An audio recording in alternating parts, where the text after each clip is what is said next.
Hey Scrappers, it's Vanessa here, and today I'm playing along with Christmas in March. And this is the hop that we do once a month on the 25th, and we create a Christmas layout.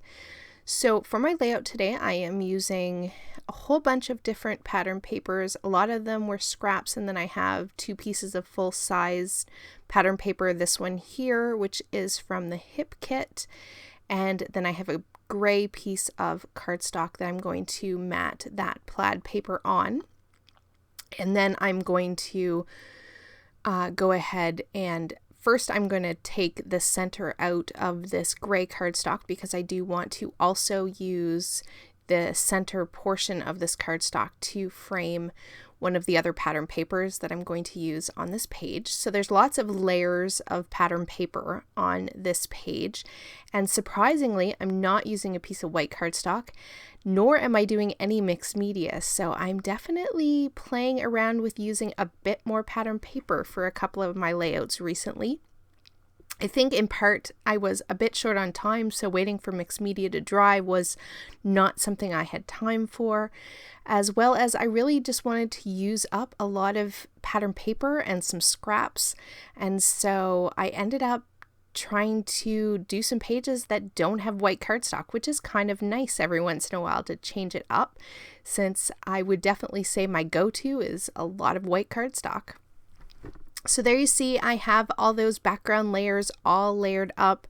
I have my photos down, and then I have some Project Life type cards. I'm using primarily papers and items from a Hip Kit, which was, I believe this was this past December's Hip Kit, if I remember correctly. But that's where all these embellishment pieces and most of the papers are actually from that kit. And so I basically just pulled out, I was going for more traditional Christmas colors of red and green, and then I pulled in that gray. And I love how everything just coordinates perfectly together. And do you see that super duper cute little penguin down in the bottom? I have a thing for penguins apparently because I love them, and he had to go on this page. He has this little green hat on, and so he was perfect. So I built out those embellishment clusters. Very, very simple page overall.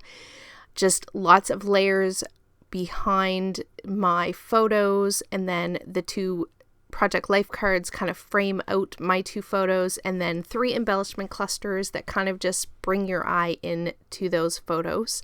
And the photos I'm actually scrapbooking are ornaments from our Christmas tree, and they are, one is a to-go coffee mug, and then one's a cup of coffee. And so, of course, and they're in, the one's a buffalo check and one is red, which our tree is generally, we go with the colors of red, white, a little bit of black with that buffalo check. And so those are the typical colors of our tree, and silver. And so these are some of my favorite ornaments that I love to put on the tree because, of course, my husband and I are big coffee drinkers. So to finish up my layout, I'm just playing around with embellishing up or adding some embellishments to these clusters, I guess I should say. I have a little sequin that I put on that penguin's hat just to bring in a little bit more red. I brought in some word stickers, one that said ornaments, one that said Merry, and then another that said 'Tis the Season. Then I have these super old, and I think they're from Chickanitty, and they were these little puffy arrows, and there's some stars, but I don't end up using those ones.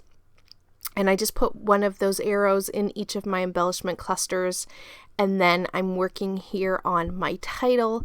And basically the title for this one is just going to say makes me happy, and that is definitely true. I love putting these ornaments on our Christmas tree because they definitely represent my husband and I and some of our favorite things, and we always make sure we have some sort of Christmas blend coffee in the house, and so it's fun that we have a little representation of something we love on the Christmas tree. Now for a couple additional elements for my embellishment clusters. I have these very old wood buttons, and they have the epoxy stickers in the center, and I have a very hard time, I've realized, using wooden buttons. So what I ended up doing is I'm just popping off the epoxy on the center of those buttons and using the epoxy stickers instead of the buttons themselves. I don't know what it is, but I have a super hard time trying to put these buttons of any kind, any sort of buttons on my layouts. I never seem to like how it looks. So I don't know if you're like me, but that is definitely one of those embellishments that I can safely say I don't purchase them because I find I don't use them. So now to finish up my clusters, once I've had those epoxies on, I am just finishing up with some silver enamel dots. And once those are on, that is going to finish up this page. I will have the links below to everyone who's playing along with Christmas in March, as well as the still photos are going to be coming up here in just a moment. So with that, guys, here are the still photos, and I will catch you on the next one. Have a great day, everybody. Bye-bye.